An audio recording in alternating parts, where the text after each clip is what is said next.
Good morning, everybody, and welcome to another episode of Shop Tips from the Bad Squirrel Forge. I had some questions, people asking me on my survival knives, how I put my handles on.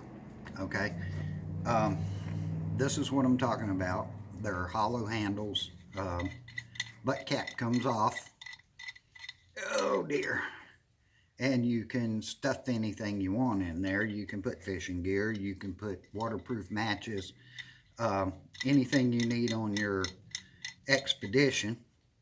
Your handle I usually wrap with decoy cord, and in an emergency that can be stripped off and used for whatever you need in your survival situations. But on assembly of these knives, uh, it's very important that everything is square. If it's not square, this will not line up and it'll look like crap. Believe me, I know this for a fact. When I make my handles, I start out, I thread a 7/8 rod. I use 7/8 18 thread. I don't know why. I think I had one of the dies around here, and it just so happens that these hollow handles, you can purchase these from USA knife makers, and they do an excellent job. You cannot have them made cheaper than they sell them. That's a fact. In a pinch, I do make my own. I do have a milling machine and a lathe, and it's just not in any way cost effective. But in a bad situation, I do make my own. I take my threaded rod and I turn it down kind of to where it looks like this. Okay? It's just a piece of threaded rod. I place it on my blade. Another thing, squaring your knives up. Let me go here real quick. Squaring your knives up. This is an indispensable tool. It's a file guide. And you can buy a really reasonable price file guide like this. They're made out of D2 steel. Most knife supply companies sell them. They're hardened, and they're harder than your file is, so your file will not cut them. You mount these on your blade, okay? And you have to make sure that your blade, that everything is squared up, your guard's going where it needs to be. And then you simply lay your file flat on here, like this, and you file until there's no bite left, till it just skates across freely. Once you do that on both sides, then you know that that guard is square all the way across, okay? On my survival knives, you also have to make sure that this tang is square. It has to be square up and down on both sides, okay? Now, I take this threaded piece of rod and I slot it. It's slotted a 1/4 inch, a little bigger to slide on easy. Just a hair over. And I pin it.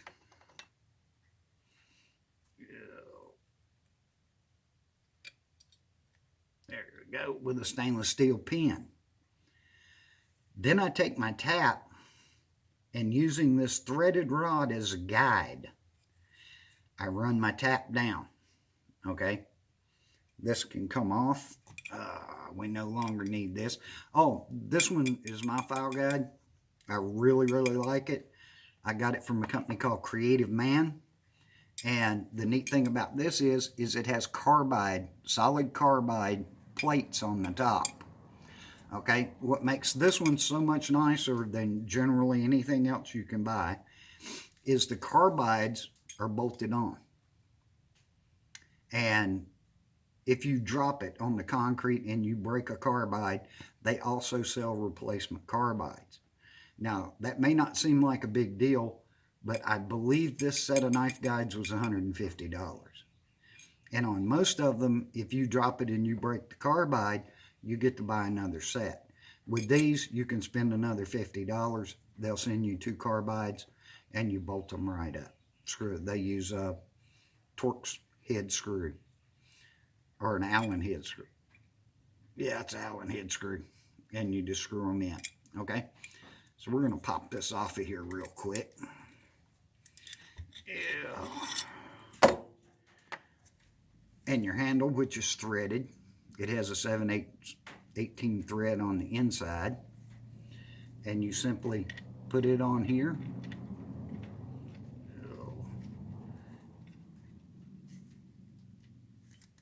Well, if you get your pin all the way in, you can put it on there. There we go. We got our pin on now. And come on, baby. If everything's not perfectly lined up, these will not screw together.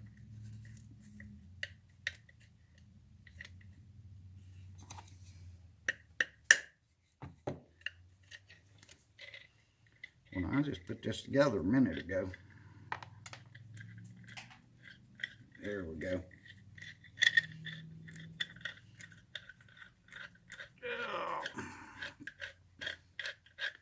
And all of this will screw together. Okay? This gives you a solid bond between your knife and your handle. Okay? Once I put the guard on, there will be very little gap in here. This is my test guard because I screwed the gap up on it and made it too large, but the thickness is pretty close. And that'll give me just a really good idea. I'm not going to put the pin back in. And all of this screws together. The actual guards are going to be a little thicker than this. I went from 3/16 to a 1/4 inch guard because I like it better. And once everything screws together, if everything is square, you'll have no gaps between the guard and the blade. There should be 0 gaps. You should be able to hold it up to a light and not see light through it. Between the guard and the handle, you should have that same fit. And that also gives you a solid 1 inch deep, 7/8 thick connection with a now the threaded rod's mild steel. The blade on these, I use 440 chrome. I also use 154, whatever the customer wants, but 440C makes a really nice blade. And the stainless gives you the rust resistance that you would want from a survival knife. This one here, I spent most of the morning fitting the guard, and you can see there are no gaps in this blade. This blade fits really, really nice. There's about a 3/1000 gap between the blade and the guard, and that way whatever you use, if you silver solder, if you a lot of guys use JB Weld, nothing against it, it works perfect.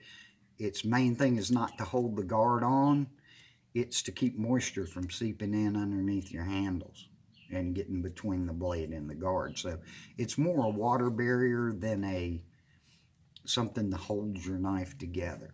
Once this is screwed down and tightened with 7/8 1 inch long in here, the weakest point in your knife is going to be your blade, which is a 1/4 inch 440. Everybody talks about this assembly being the weakest part of these survival knives. That's probably the strongest part. A friend of mine did the math. I haven't broken one, but he said to break this connection would take about 30,000 pounds. If you put that much torque on the handle of a knife, you're kind of misusing it. That's like hanging a pickup off your handle. So, thank you for watching Bad Squirrel Forge. I hope this helped, and have a nice day. And remember, be kind to one another. There's enough crap going on in the world right now.